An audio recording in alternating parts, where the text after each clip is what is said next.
आज जो आप सुनने वाले हैं वो शायद आपने पहले कभी नहीं सुना। एक देश, एक रात और अरबों डॉलर जो बस गायब हो गए। ना कोई धमाका, ना कोई गिरफ्तारी, ना कोई खबर, बस खामोशी।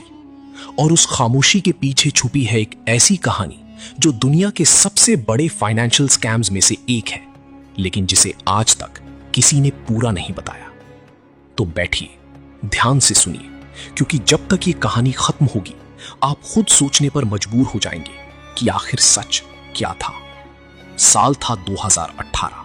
पाकिस्तान एक अजीब दोराहे पर खड़ा था। एक तरफ देश का फॉरेन एक्सचेंज रिजर्व तेजी से गिर रहा था, दूसरी तरफ इन्फ्लेशन आसमान छू रही थी। आम आदमी की जेब खाली थी, बिजली नहीं, गैस नहीं, रोजगार नहीं। लेकिन उसी वक्त इस्लामाबाद के कुछ बंद कमरों में एक बलूचिस्तान के सूखे वीरान पहाड़ों में छुपा था दुनिया का एक सबसे बड़ा अनटैप्ड कॉपर और गोल्ड का भंडार। एक्सपर्ट्स का कहना था कि इस एक खदान में इतना सोना और तांबा है कि अगर इसे ठीक से निकाला जाए तो पाकिस्तान की इकोनॉमी पूरी तरह बदल सकती है। अनुमान था 50 से 60 बिलियन डॉलर्स का मिनरल वेल्थ, यानी 50 से 60 अरब डॉलर। जरा सोचिए, एक ऐसा देश जो आईएमएफ से कर्ज मांगता है, उसके पास इतना खजाना था। तो फिर सवाल उठता है, अगर इतना सोना था तो आज पाकिस्तान इतना कंगाल क्यों है? और यहीं से शुरू होती है वो कहानी जो आपको हैरान कर देगी। 1990 का दशक। एक ऑस्ट्रेलियन माइनिंग कंपनी आती है पाकिस्तान में। नाम है BHP बिलिटॉन, दुनिया की सबसे बड़ी माइनिंग कंपनीज में से एक। वो बलूचिस्तान के उन पहाड़ों में सर्वे करती है और उन्हें मिलता है सोने और तांबे का वो विशाल भंडार। प्लान ये था कि पीसीसी रेको डिग की खदान डेवलप करेगी, पाकिस्तान को रॉयल्टीज मिलेंगी, बलूचिस्तान को जॉब्स मिलेंगे और दोनों देशों के बीच एक बड़ा इकोनॉमिक पार्टनरशिप बनेगा। सब कुछ ठीक लग रहा था, लेकिन असली खेल अभी शुरू होने वाला था। 2011 टीसीसी ने सालों की मेहनत के बाद रेको डिग प्रोजेक्ट के लिए माइनिंग लीज अप्लाई की। पाकिस्तान की बलूचिस्तान सरकार ने उस एप्लीकेशन को रिजेक्ट कर दिया। कारण टेक्निकल और लीगल ग्राउंड्स। टीसीसी हैरान। उन्होंने सोचा हमने सब कुछ सही किया, सर्वे किया, इन्वेस्टमेंट किया, डॉक्यूमेंटेशन किया, फिर भी रिजेक्ट। टीसीसी ने बात करने की कोशिश की, दिल्ली नहीं, इस्लामाबाद, लेकिन कोई सुनवाई नहीं हुई। और तब टीसीसी ने वो कदम उठाया जो पाकिस्तान के लिए एक बुरे सपने की शुरुआत बन गया। उन्होंने इंटरनेशनल आर्बिट्रेशन के लिए अप्लाई किया। ICSID, international centre for settlement of investment disputes, यानी वर्ल्ड बैंक का वो ट्राइब्यूनल जहां दुनिया की सबसे बड़ी इन्वेस्टमेंट डिस्प्यूट सेटल होते हैं।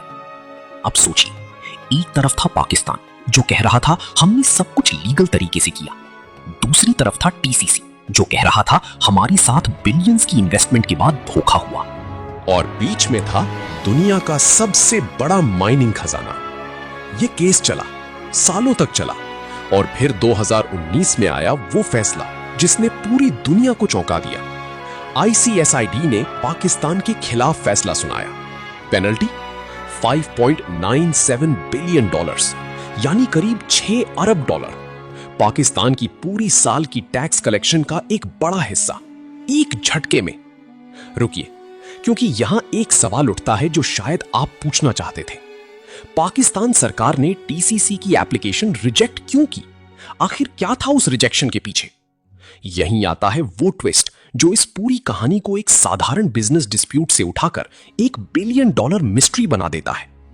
2006 इस्लामाबाद। पाकिस्तान पीपल्स पार्टी सत्ता में नहीं है, लेकिन उनके कनेक्शंस हर जगह हैं। बलूचिस्तान में एक नई माइनिंग पॉलिसी बन रही है और उसी पॉलिसी के तहत कुछ नए प्लेयर्स रेको डिग की पिक्चर में आते हैं। इनमें से एक नाम है मौलाना शहजादा और कुछ लोकल बिजनेसमैन जिन्होंने सडनली बलूचिस्तान गवर्नमेंट के करीब आकर माइनिंग राइट्स की बात शुरू की। साथ में थे कुछ ब्यूरोक्रेट्स जिनके ऑफशोर अकाउंट्स के बारे में बाद में सवाल उठे। और फिर वो हुआ जो पाकिस्तान में अक्सर होता है, एक बड़ी प्रोजेक्ट को पॉलिटिकली हाईजैक करने की कोशिश। सोर्सेज बताते हैं कि टीसीसी की एप्लीकेशन रिजेक्ट होने से पहले बलूचिस्तान के कुछ पावरफुल लोगों ने डिमांड की थी कि उन्हें इस डील में हिस्सा मिले। टीसीसी ने मना किया। ये पेनल्टी थी जो ICSID ने लगाई। लेकिन रुकिए, ये कहानी यहां खत्म नहीं होती, क्योंकि 2019 में पेनल्टी आने के बाद पाकिस्तान के एसेट्स इंटरनेशनली सीज होने का खतरा था। पाकिस्तान के एम्बेसी प्रॉपर्टीज, पीआईए की प्लेन्स, गवर्नमेंट अकाउंट्स। टीसीसी के लॉयर्स दुनिया भर में पाकिस्तान की प्रॉपर्टीज को अटैच करने की कोशिश करने लगे। पाकिस्तान की इकोनॉमी जो पहले से डूब रही थी, उस पर यह $6 बिलियन का बोझ आ गया। आईएमएफ पहले से प्रेशर में था, एफएटीएफ की वॉच लिस्ट पर पाकिस्तान था, और अब ये आर्बिट्रेशन पेनल्टी। फिर कुछ हुआ। 2021 पाकिस्तान की नई गवर्नमेंट, इमरान खान की पीटीआई ने एक अनाउंसमेंट की, हमने टीसीसी के साथ सेटलमेंट कर लिया है। नई डील, रिको डिक प्रोजेक्ट फिर से शुरू होगा। टीसीसी अब बैरिक गोल्ड के नेतृत्व में को 50% इक्विटी मिलेगी। पाकिस्तान और बलूचिस्तान गवर्नमेंट को मिलाकर बाकी हिस्सा। एक लोकल गवर्नमेंट ऑफिशियल, हम उन्हें यहां रहमत कहेंगे असली नाम की प्रोटेक्शन के लिए, उन्होंने अपने सीनियर को एक रिपोर्ट सौंपी। उस रिपोर्ट में था कि रिको डिक प्रोजेक्ट की रिजेक्शन के पीछे किस तरह से कुछ ऑफिशियल्स ने पर्सनल फाइनेंशियल बेनिफिट के लिए काम किया। रिपोर्ट में ट्रांजैक्शन डिटेल्स थे, मीटिंग मिनट्स थे, फोन कॉन्वर्सेशंस के रेफरेंसेस थे। रहमत को लगा अब कुछ होगा, अब कार्रवाई होगी। लेकिन कुछ हफ्ते बाद उन्हें बताया गया कि उनकी रिपोर्ट मिसप्लेस्ड हो गई। फाइल्स गायब, digital copies, server crash, backup कोई नहीं। रहमत ने ऊपर कंप्लेंट की, जवाब मिला इन्वेस्टिगेशन चल रही है। वो इन्वेस्टिगेशन आज तक चल रही है। ये सिर्फ एक रिपोर्ट का गायब होना नहीं था, पाकिस्तान में रिको डिक केस से जुड़े कई डॉक्यूमेंट्स सडनली इनएक्सेसिबल हो गए। बलूचिस्तान हाईकोर्ट में जो फाइलिंग्स हुई थी, उनमें से कई प्रोसीजरल एरर्स के कारण रिजेक्ट हुई। आईसीएसआईडी के सामने पाकिस्तान की डिफेंस टीम ने जो आर्ग्यूमेंट्स रखे, लॉयर्स बाद में बताते हैं कि उन्हें पूरी जानकारी दी ही नहीं गई, जैसे किसी ने जानबूझकर पाकिस्तान को हारने दिया। ये थ्योरी क्रेजी लग सकती है, लेकिन जब आप नंबर्स देखते हैं तो ये थ्योरी उतनी क्रेजी नहीं लगती। $6 बिलियन। ये पेनल्टी थी जो आईसीएसआईडी ने लगाई। लेकिन रुकिए, ये कहानी यहां खत्म नहीं होती, क्योंकि 2019 में पेनल्टी आने के बाद पाकिस्तान के एसेट्स इंटरनेशनली सीज होने का खतरा था। पाकिस्तान के एम्बेसी प्रॉपर्टीज, पीआईए की प्लेन्स, गवर्नमेंट अकाउंट्स। टीसीसी के लॉयर्स दुनिया भर में पाकिस्तान की प्रॉपर्टीज को अटैच करने की कोशिश करने लगे। पाकिस्तान की इकोनॉमी जो पहले से डूब रही थी, उस पर यह $6 बिलियन का बोझ आ गया। आईएमएफ पहले से प्रेशर में था, एफएटीएफ की वॉच लिस्ट पर पाकिस्तान था, और अब ये आर्बिट्रेशन पेनल्टी। फिर कुछ हुआ। 2021 पाकिस्तान की नई गवर्नमेंट, इमरान खान की पीटीआई ने एक अनाउंसमेंट की, हमने टीसीसी के साथ सेटलमेंट कर लिया है। नई डील, रिको डिक प्रोजेक्ट फिर से शुरू होगा। टीसीसी अब बैरिक गोल्ड के नेतृत्व में को 50% इक्विटी मिलेगी। पाकिस्तान और बलूचिस्तान गवर्नमेंट को मिलाकर बाकी हिस्सा। 2021 की डील के बाद कुछ इंडिपेंडेंट एनालिस्ट्स और इन्वेस्टिगेटिव जर्नलिस्ट्स ने एक पैटर्न नोटिस किया।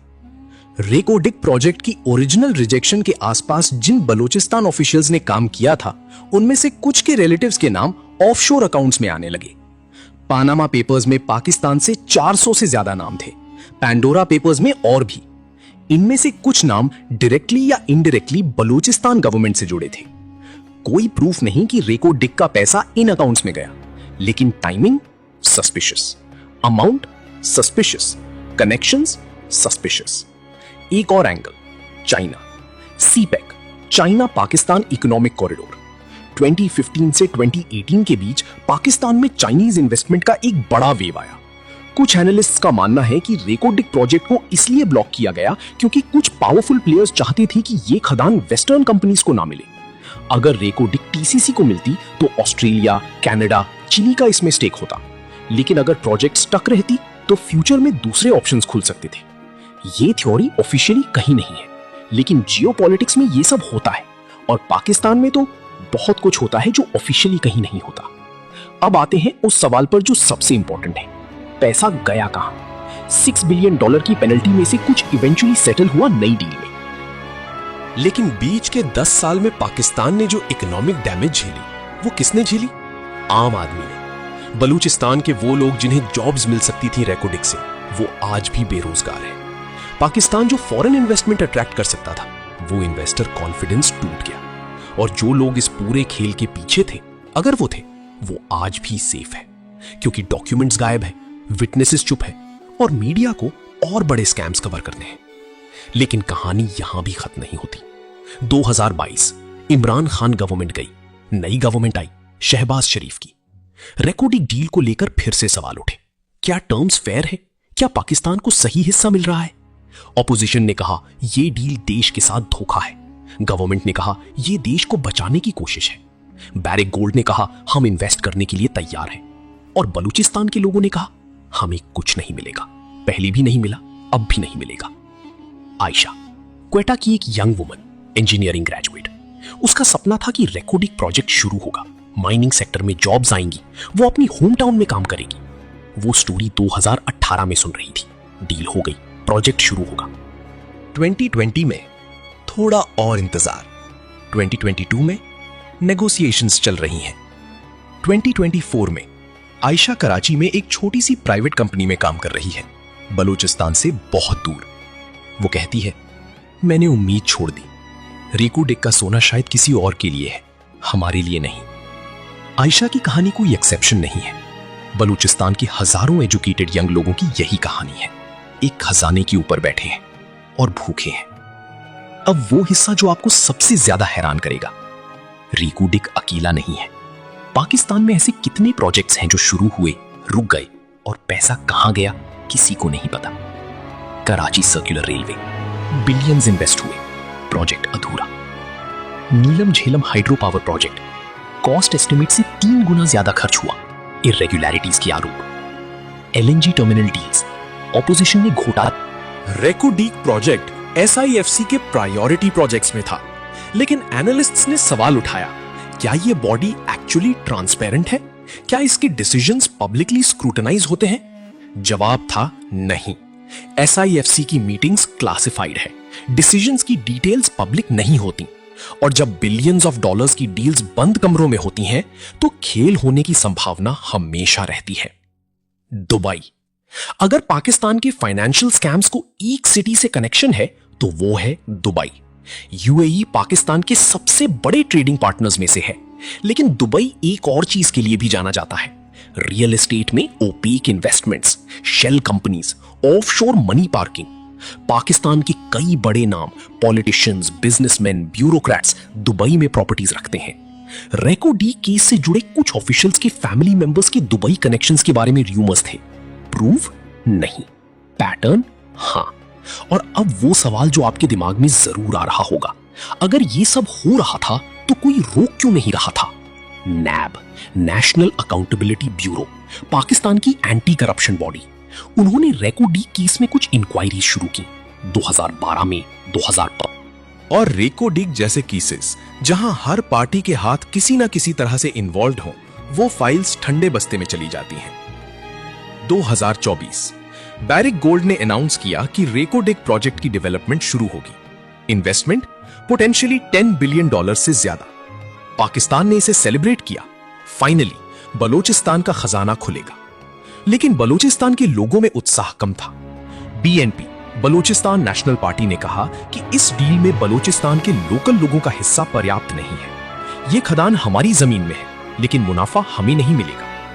पाकिस्तानी एनालिस्ट्स ने काउंटर किया, जॉब्स मिलेंगी, रॉयल्टीज मिलेंगी, इंफ्रास्ट्रक्चर बनेगा। बलोच एक्टिविस्ट्स ने कहा यही प्रॉमिसेस 1990 में भी थे, 2000 में भी, 2010 में भी। हम अब प्रॉमिसेस पर ट्रस्ट नहीं करते। और अब वो सबसे बड़ा सवाल, $6 बिलियन की पेनल्टी जो पाकिस्तान पर थी, वो टेक्निकली वेव हो गई न्यू डील में। लेकिन क्या वाकई वेव हुई या उसे किसी और तरीके से स्ट्रक्चर किया गया? बैरिक गोल्ड की इक्विटी में, प्रोजेक्ट के फ्यूचर रेवेन्यूज में। पाकिस्तान को ऑफिशियली कोई डायरेक्ट पेमेंट नहीं करनी थी, लेकिन प्रोजेक्ट के terms, equity structure, revenue sharing, decision making rights, इन सब में वो पेनल्टी रिफ्लेक्ट होती है। ये एक बड़ा टूल है जो पावरफुल लोग इस्तेमाल करते हैं। जब डील इतनी कॉम्प्लेक्स हो, डॉक्यूमेंट्स इतने टेक्निकल हो, ऑफशोर स्ट्रक्चर्स इतने लेयर्ड हो, ज्यूरिसडिक्शंस इतने अलग अलग हो, तब अकाउंटेबिलिटी इम्पॉसिबल हो जाती है। कोई एक आदमी रिस्पॉन्सिबल नहीं होता, कोई एक डिसीजन रॉन्ग नहीं होता, बस कलेक्टिवली समहाउ बिलियंस डिसअपीयर। और हर कोई कहता है मैंने तो सबसे ही किया। अब मैं आपसे एक आखिरी सवाल पूछना चाहता हूं। रेकोडिक में 50 से 60 बिलियन डॉलर्स का मिनरल वेल्थ है। पाकिस्तान की इकोनॉमी आज भी स्ट्रगलिंग है। बलूचिस्तान आज भी पाकिस्तान का सबसे पुअर प्रोविंस है। और जो लोग इस पूरे खेल में थे, अगर वो थे, वो आज कहां है? सेफ, कंफर्टेबल, शायद दुबई में, शायद लंदन में, शायद इस्लामाबाद के किसी बड़े बंगलों में। रहमत, वो ऑफिशियल जिनकी रिपोर्ट मिसप्लेस्ड हुई थी, उन्होंने अर्ली रिटायरमेंट ले ली। सिस्टम से लड़ना बेकार है, उन्होंने एक करीबी दोस्त को बताया। सादिया, वो जर्नलिस्ट जिन्होंने स्टोरी ब्रेक करने की कोशिश की, वो आज भी लिखती हैं, लेकिन रेकोडिक पर नहीं। कुछ बैटल्स लड़ने के लिए नहीं होती, सिर्फ याद रखने के लिए होती है, उनका कहना है। लेकिन एक प्रोजेक्ट जो 2000 में शुरू हो सकता था, 2024 तक नहीं शुरू हुआ। एक कंट्री जो $50 बिलियन का खजाना रखती है, IMF से $3 बिलियन का बेल आउट मांग रही है। एक प्रोविंस जिसकी जमीन में गोल्ड है, वहां के लोगों के पास रोटी नहीं, और जो डॉक्यूमेंट्स इसका जवाब दे सकते थे, वो या तो मिसिंग है, या क्लासिफाइड है, या इतने कॉम्प्लेक्स है कि समझ ना आए। अगर ये स्कैम नहीं था तो ये क्या था? और अगर ये स्कैम था तो दोषी कौन था? वो पॉलिटिशियंस जिन्होंने डील ब्लॉक की, वो ब्यूरोक्रेट्स जिन्होंने डॉक्यूमेंट्स मिसप्लेस किए, वो इंटरनेशनल प्लेयर्स जिन्होंने सिस्टम को मैनिपुलेट किया, या वो सिस्टम खुद जो इतना ब्रोकन है कि बिलियंस डिसअपीयर हो जाएं और कोई रिस्पॉन्सिबल ना हो। अरबों डॉलर का ये रहस्य आज भी फाइलों में नहीं, बल्कि उन सवालों में जिंदा है जिनका जवाब किसी ने कभी नहीं दिया। और जब तक वो सवाल जिंदा है, जब तक आयशा जैसे लोग उम्मीद छोड़ते रहेंगे, जब तक रहमत जैसे लोग चुप होते रहेंगे, जब तक सादिया जैसे जर्नलिस्ट्स को साइलेंस किया जाता रहेगा, तब तक ये स्कैम, चाहे ऑफिशियली हो या ना हो, जारी रहेगा। सिर्फ पाकिस्तान में नहीं, दुनिया के हर उस कोने में जहां पावर, मनी और साइलेंस